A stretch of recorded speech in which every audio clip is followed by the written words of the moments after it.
What was fucking awesome as a kid, but sucks as an adult?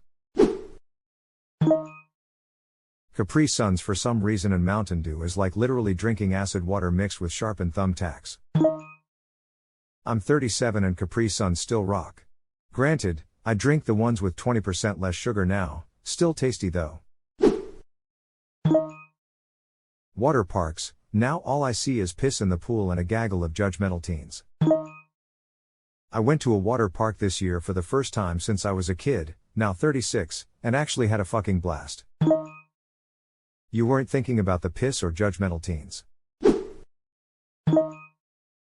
Teenagers. As a kid, teenagers are the coolest and you cannot wait to be one. As an adult, they are just stupid brats. Sometimes when a group of teenagers is walking towards me in the street, I feel just like back when I wasn't a teenager yet and a group of teenagers was walking towards me in the street. Look at this high-waisted man, he has feminine hips. Lamau, this is so accurate. I felt less intimidated by cool teens as an extremely uncool teen than I do now as an ordinary adult. Going to the mall. I used to like browsing stores, but now I just want to get what I need and go. I mean, most malls are also depressing vistas of empty storefronts bookended by a department store on life support these days. Going to the mall. There used to be fun things at the mall. An arcade, stores with stuff in them to look at. Now it's empty except for maybe a drugstore and a grocery store. Having no job. Having no job is awesome. It's having no money that sucks. I was just thinking yesterday about a period when I was unemployed in my early 20s.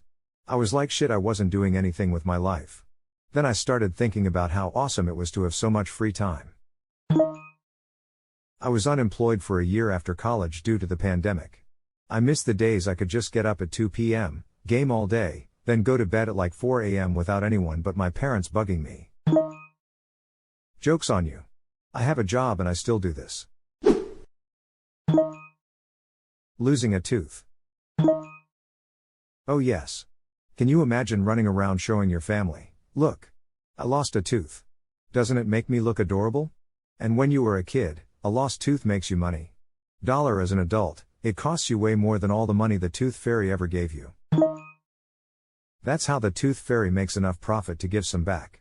Edit, as a response to the claim that it is a insurance in a kinda broken backwards system, the legend has it that the tooth fairy exchanged the child's tooth for a coin to show the value of one's teeth, so that one will take care of them. The child of today will look at the coin with big eyes, as he understands that it can be exchanged with Coca-Cola. The tooth fairy is said to have been devastated. But when the cash started flowing in, she too became corrupted and signed a pact with Sugar Demon.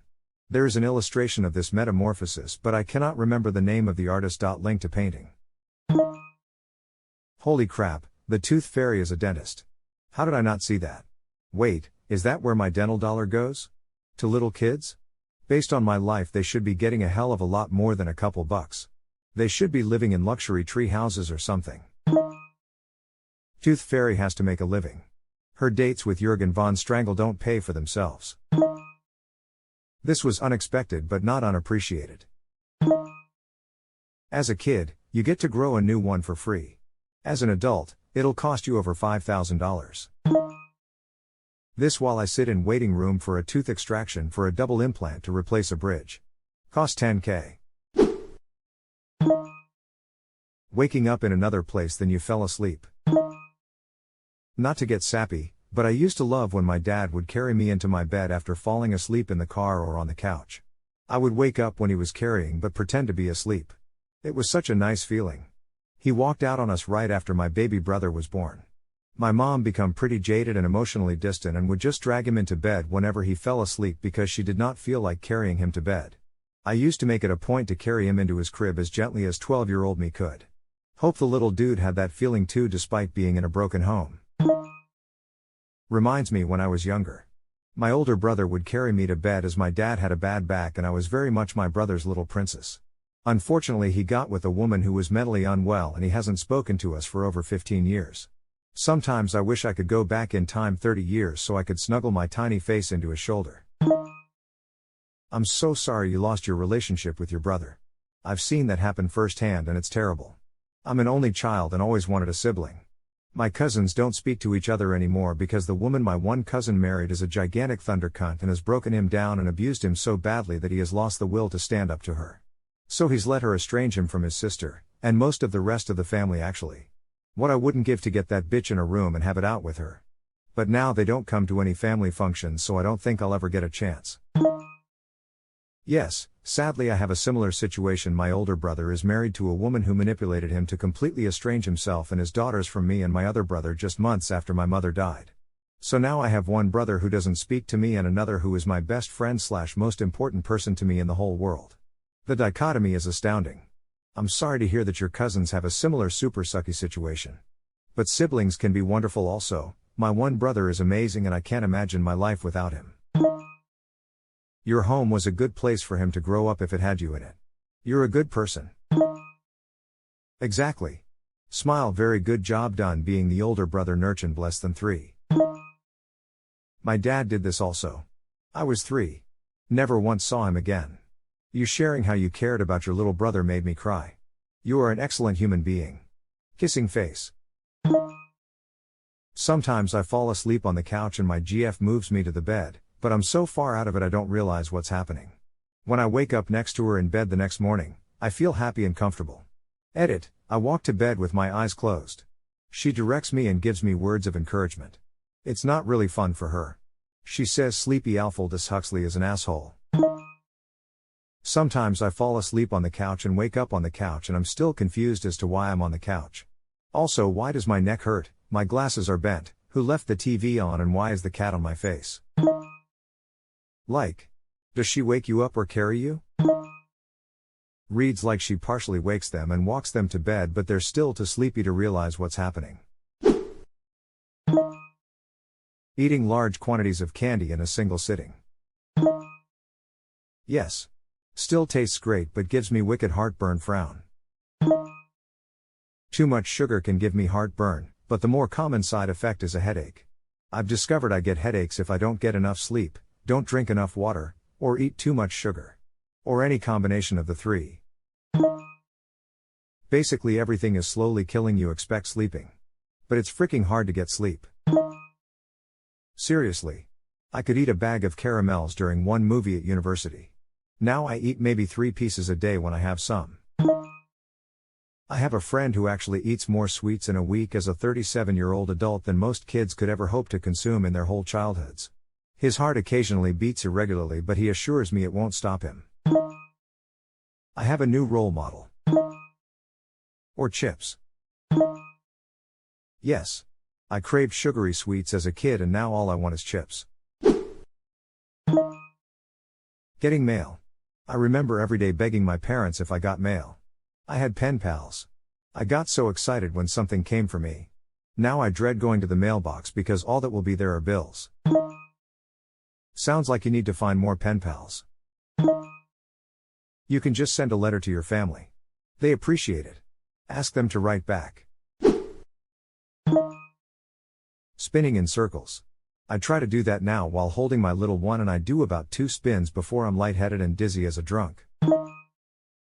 Turning my head too fast makes me dizzy and nauseated. Lol. Getting up from the couch makes me dizzy. FFS. That could indicate a blood pressure issue. So you're telling me it's not normal to stand up and your vision starts to go down to a pinpoint and your body gets warm as you clench your glutes and core in hopes of bringing your vision back before it goes out and you fall face first into your drum kit and cut your face up? This is an excellent comment from 7 years ago by you/Sean Sanders about why adults get dizzy when kids don't. There are many reasons for this in general, such as lack of reflexes and fine motor skills due to aging, which prevent your body from autocorrecting itself when it gets off balance. But specifically for what you're asking about, spinning while sitting, it has to do with your inner ear. When you tilt your head to the left, your body knows that your head is tilted left because it can sense it.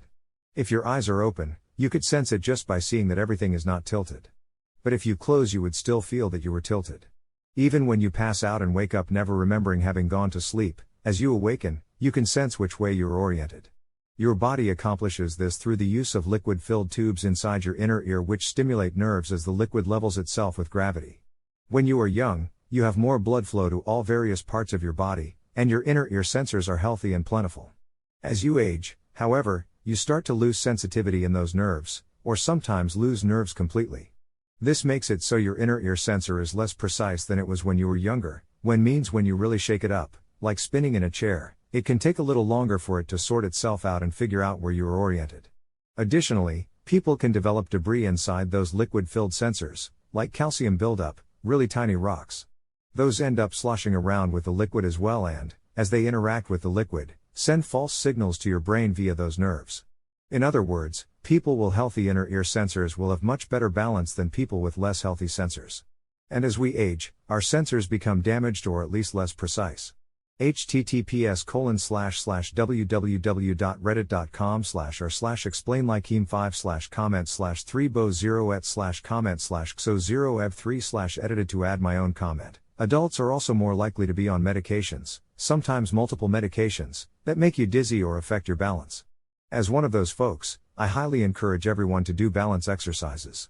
It is possible to improve your balance at any age, and it improves pretty quickly. So another example of how my meat suit is slowly rotting through time. Neat. I prefer the term, flesh prison. Well, that sucks. Scientific and fair. I was so surprised by this as an adult. Spinning and roller coasters are fun as a child. I tried that as an adult with my kids and felt like I was going to die. The dizziness takes so much longer to go away and you feel terrible the whole time. I'm dreading the day roller coasters make me sick. 100 plus coasters ridden, and counting. Hope I can make it to 200. I came here to say this. I have been getting a SIN pass to Kings Island for years, from high school into my late 20s, and I rode all the rides, even the spinners, with no problems. I took a few years off during the pandemic and didn't go at all, but decided to get season passes again this year. I'm only 32 now, but damn. Shit hits different. And not in a good way. I was getting motion sickness on even the simplest of rides. I didn't even attempt the spinners. Left the park with a massive headache, and sadly haven't returned this season. I'll probably take my daughter and her friends to the Halloween haunt, but I don't see myself riding too many rides. WTF, no one told me 32 was old? I had this exact experience in Disney World this summer. Luckily my 3-year-old didn't want to try any of the crazier rides, but my god.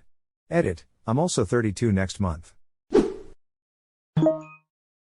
The thought of being an adult/growing up. Right? So you can do whatever you want to do, right? Lol. Yes. And then responsibilities started. I want to go back to playing, eating, sleeping and shitting when I want. Back to 16. When you were old enough to go out with friends but young enough to not be too tired to go out. The state fair. Especially now that I have to pay for everything. My parents took us to Disney World for a week as kids. I went for 4 days with my husband a few years ago and wanted to go home with how expensive everything was.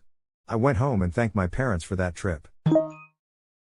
Depending on when those 2 trips happened, there was likely a considerable difference in cost even after adjusting for inflation.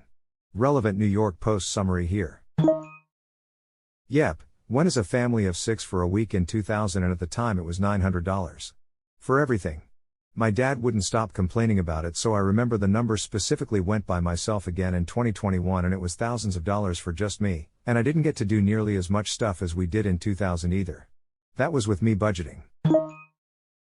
Disney is really getting out of hand and teetering on the edge of not worth it. I was curious about the $900 in 2000 since, of course, $900 back then had more buying power. Adjusted for inflation it would be $1,500 now. That's still pretty good in comparison to now's prices. Yeah, honestly the superfans have made it so it's not even something you can casually enjoy anymore. I haven't gone back since 2013. You have to book FastPass, restaurant reservations, and even character things months in advance of your trip. I don't even understand how people do that when kids are fairly unpredictable. It sounds exhausting to even plan, and it's going to cost you thousands. Exactly this. I went with my family back in December and it was my first time there since 2013 and it's such a hassle trying to book things. My brother and I paid for meals for our group of 8 and that alone was a few grand for the week we were there. Unfortunately it still wouldn't cover a 7-day pass for more than 3 people. 2 slices of pizza and 2 sodas? That'll be $35 please. The county fair. Getting letters. I wanted to get letters as a child, but now I'm happier when I don't see them. Now it's always someone who wants my money. Instead of relatives slipping you a few bucks. My brother-in-law sent $20 cash to my son for his 10th birthday and the envelope arrived torn open with no cash. I never thought I would commit murder over $20, but it's a good thing I don't know who did it. Makes me think of this joke. There was a man who worked for the post office whose job was to process all the mail that had illegible addresses. One day, a letter came addressed in a shaky handwriting to God with no address. He thought he should open it to see what it was about. The letter read, "Dear God, I am an 83-year-old widow, living on a very small pension. Yesterday someone stole my purse. It had $100 in it, which was all the money I had until my next pension check. Next Sunday is Christmas, and I had invited 2 of my friends over for dinner. Without that money, I have nothing to buy food with. I have no family to turn to, and you are my only hope. Can you please help me? Sincerely, Edna." The postal worker was touched. He showed the letter to all the other workers. Each one dug into his or her wallet and came up with a few pounds. By the time he made the rounds, he had collected $96, which they put into an envelope and sent to the woman. The rest of the day, all the workers felt a warm glow thinking of Edna and the dinner she would be able to share with her friends. Christmas came and went. A few days later, another letter came from the same old lady to God.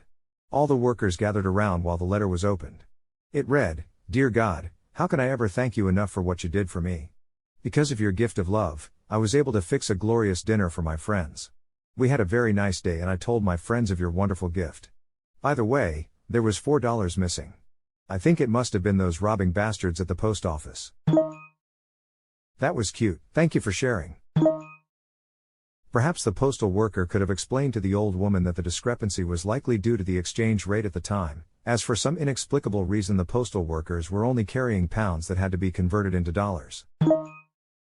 Clearly this was in the director's cut of the joke. My hubs and I moved earlier this year and I sent out little "We've moved" postcards to our family and friends just to let me know what our new address was, not to try and get anything from them. But the number of people who sent us checks, cash, or even little gifts was astonishing. I was so excited to open mail those days. Meanwhile, I just had a birthday this week and only got 2 cards in the mail. Why, at 35, I thought I was going to get more was beyond me.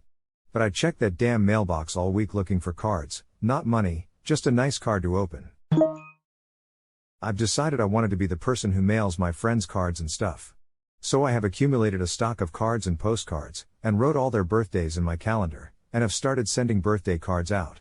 I also send sympathy cards and stuff, just because I'm sick of relying on Facebook as my way of connecting with folks. I dunno if I'll get cards on my birthday, but they have my address, and it'll be nice if I do, and okay if I don't.